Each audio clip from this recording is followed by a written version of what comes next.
Welcome to Accent Master.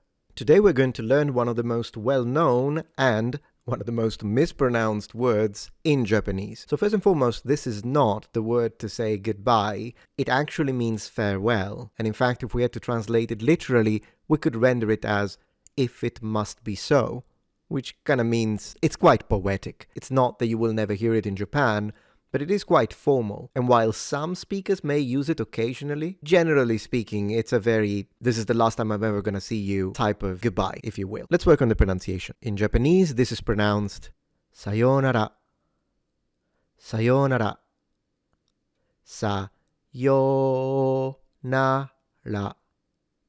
sayonara. Alright, so the first thing you're noticing is that it's not pronounced sayonara. So no stress on na. In fact, no stress anywhere. Each syllable, or mora, should be the same length, except for the yo. That's why the o has a mark on it. It's a long o. Now, if you can read the Japanese, you will notice that it's actually written yo-u. But no one says sayo-u-nara. But that's also why some people write it as S-A-Y-O-U.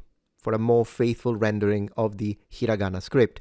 In either case, this is always pronounced, at least modernly, as a long o sound.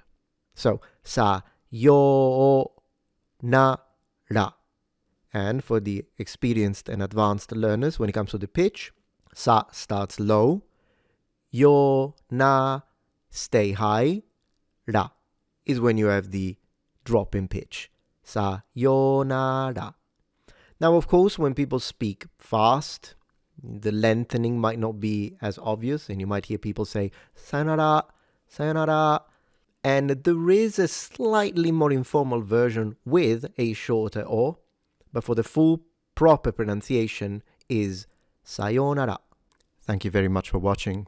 Please subscribe for more, and if you have any questions, feel free to ask.